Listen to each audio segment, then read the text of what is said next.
Welcome to the Protagonist Pub. My name is Tammy, and this is where characters gather. And it is time for the March Book Club choice. And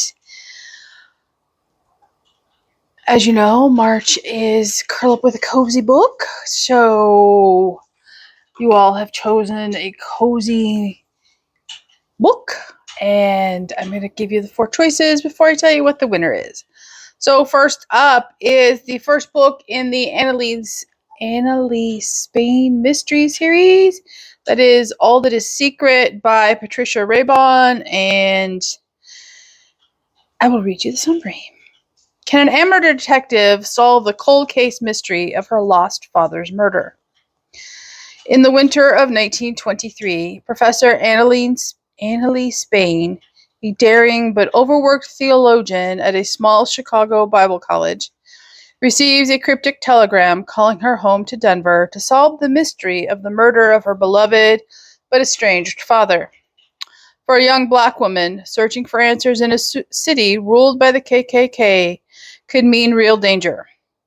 Still, with her literary hero Sherlock Holmes as inspiration, Anna Lee launches her hunt for clues, attracting 2 surprising allies, Eddie, a relentless young white boy searching for his missing father, and Jack, a handsome black pastor who loves nightclub dancing and rides in his sporty car, awakening Annalee's heart to the surprising highs and lows of romantic love.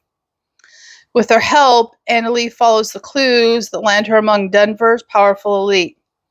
But when their sleuthing unravels sinister motives and deep secrets, Annalee confronts the dangerous truths and beliefs that can make her a victim too. So I own this one. It is not available on Kindle Unlimited. All the other books this month are available on Kindle Unlimited, and I have started it, I will tell you, but I am not very far.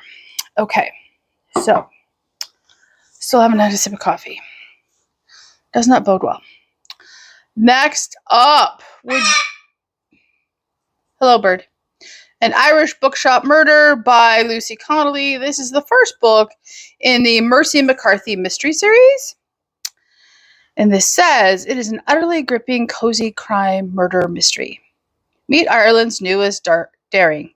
She's a bookstore owner, a coffee lover, and a crime writer. Now, Mercy McCarthy needs a little Irish luck as she takes on her first case. After receiving unexpected inheritance from her grandfather, Mercy and her twin sister Lizzie are now proud owners of a charming antique bookshop in the tiny Irish village of Shamrock Cove. But before they can take in the beautiful view of the sea, one of their neighbors drops dead. Mercy finds the judge, a well-respected man who lives next door, dying at his own doorstep. She rushes to help, but with his final words, he accuses Mercy of murder. Most of their new neighbors hear his words, and with suspicion pointing at Mercy, she decides to investigate the case to clear her name. Searching among the judge's old books, Mercy uncovers letters proving several of the townsfolk had reason to dislike the judge.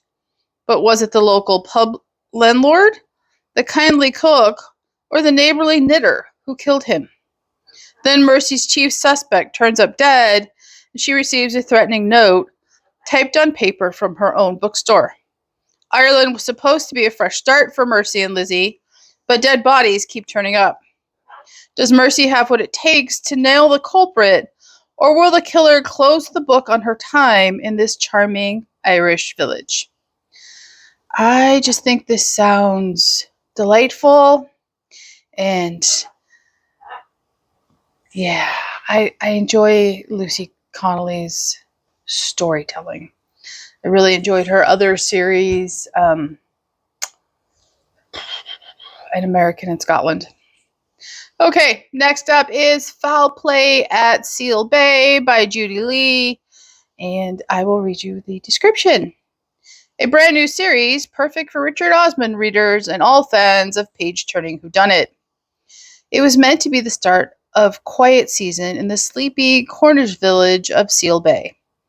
but not for sexagenarian, librarian, and wild swimming enthusiast Morwenna Mutton. Because when a local businessman is found on the beach with a bread knife in his back, bungling police officer D.I. Rick Tremaine is soon out of his depth. Morwenna knows it's going to be down to her to crack the case. The list of people the victim upset is long, the evidence is slight, and arrest elusive. Morwenna has plenty to occupy her time, what with the ghostly going-ons at the library and skullduggery at her granddaughter's school, but she could never resist a challenge. And even the most ruthless of murderers should quake at the sight of this amateur sleuth getting on her bike to track them down. I so want to read this.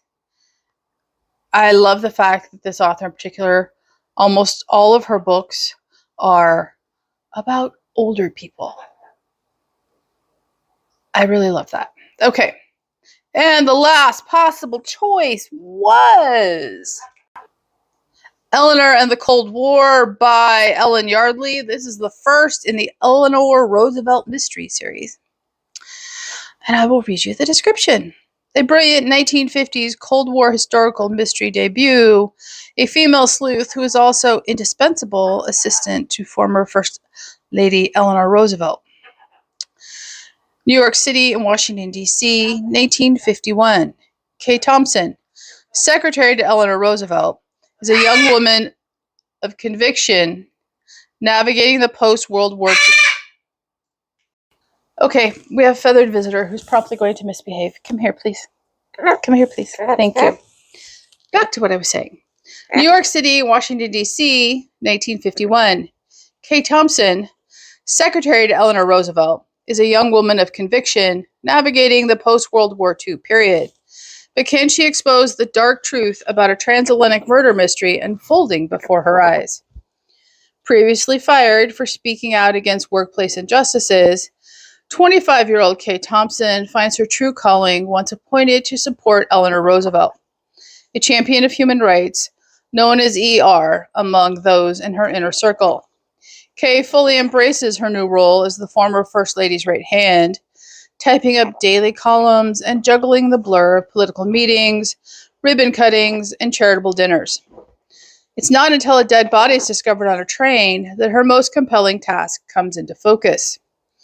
Stunning Susie Taylor had star quality, judging from her photos. It's clear why she left Sweden with plans to make it big on Broadway.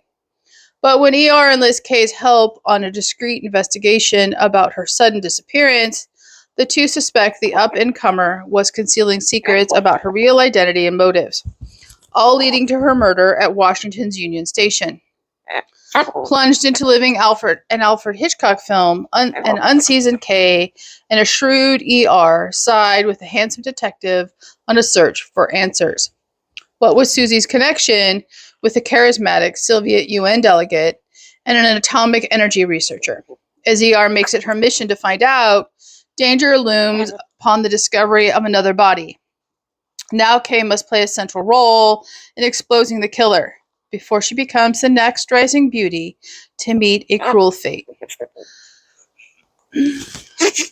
I am so Whoa, buddy. Whoa. No, let go of the death grip. Calm down and behave yourself. Yeah, calm down and behave yourself. It is too cold for you to go outside.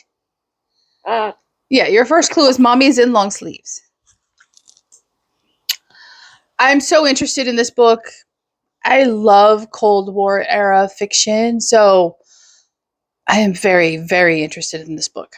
And it's new release, too. Yeah, it came out January 21st, 2025. Right, 2025. And the winner. You are just crazy today. For the March poll is All That Is Secret by Patricia Raybon. I will get the Discord server up this weekend, and feel free to start reading it whenever you're ready. And I look forward to an engaging discussion as always. And we have a much longer month to read it, so that will be refreshing. And I hope you all join us. And I am really enjoying book club. I am so glad you all participate, and it's just lovely. Leave a comment down below, like and subscribe, and Pickles and I will see you here next time. Say goodbye. No, at the Protagonist Pub.